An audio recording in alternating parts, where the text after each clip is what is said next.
एक छोटा सा गांव, सुनसान, वीरान। गांव के बाहर एक हवेली, पुरानी धूल से भारी। लोग कहते हैं ये हवेली शापित है, कोई जाने वाला नहीं वापस आता। हवेली के अंदर खामोशी, दीवारों पर पुरानी तस्वीरें, रानी सरोजिनी की तस्वीर, सुंदर मगर उदास आंखों वाली। क्या राज छिपा है इस हवेली में? लोगों का कहना है कि रानी सरोजिनी को यहाँ कैद कर दिया गया था। उसके पति ने उससे धोखा दिया, उसकी जिंदगी बर्बाद कर दी। रानी की आत्मा अब तक भटकती है इस हवेली में, इंसाफ की तलाश में। हर रात हवेली से आवाजें आती हैं, रोने की, चिल्लाने की। लोग डर से कांपते हैं, कोई पास जाने की हिम्मत नहीं करता। यह है शापित हवेली की कहानी। रानी सरोजिनी एक समय पर खुशियों से भारी थी, सुंदर, नेकदिल और सबकी चाहती।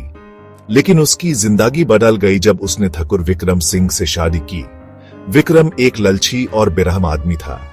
विक्रम ने रानी के साथ धोखा किया। उसने रानी के भाई को मारा और सारी जायदाद अपने नाम कर ली। रानी को इस हवेली में कैद कर दिया, भूखा और प्यासा रखा। अपने आखिरी दिन में रानी ने बदला लिया। उसने ठाकुर विक्रम और उसके खानदान को श्राप दिया, जब तक उसके साथ इंसाफ नहीं होता कोई भी इस हवेली में सुख से नहीं रह पाएगा। रानी की आत्मा अब भी भटकती है हवेली में। उसकी आवाज सुनाई देती है, उसके दुख का एहसास होता है। क्या कोई उसकी आत्मा को शांति दे पाएगा? अर्जुन, एक जवान लेखक, आया गांव में। पैरानॉर्मल एक्टिविटीज में उसकी रुचि थी। शापित हवेली की कहानी सुनकर वो घबराया नहीं, बल्कि उत्सुक हुआ। वो जाना चाहता था सच क्या है। अर्जुन ने हवेली में प्रवेश किया। अंधेरा था, धूल थी और एक अजीब सी भिदक थी। यूस लगा जैसे कोई यूस देख रहा है। वो आगे बढ़ता गया और रानी की तस्वीर तक पहुंचा। अचानक अर्जुन को आवाजें सुनाई दी, रोने की, चिल्लाने की। वो डर गया लेकिन भागा नहीं। वो जाना चाहता था ये आवाजें किसकी हैं। वो आगे बढ़ता गया, आवाज का पीछा करता हुआ।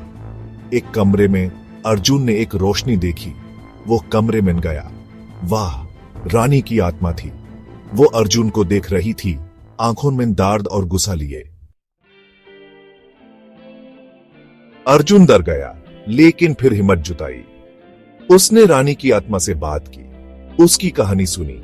रानी ने अपना दुख बयान किया, अपने साथ हुए अन्याय के बारे में बताया। अर्जुन ने रानी से वादा किया कि वो उसके साथ इंसाफ करवाएगा।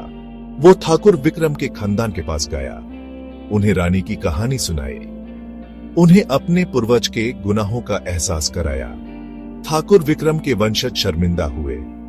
उन्होंने रानी से माफी मांगी। उन्होंने रानी के नाम एक मंदिर बनवाने का वादा किया। अर्जुन की कोशिशों से रानी को इंसाफ मिला।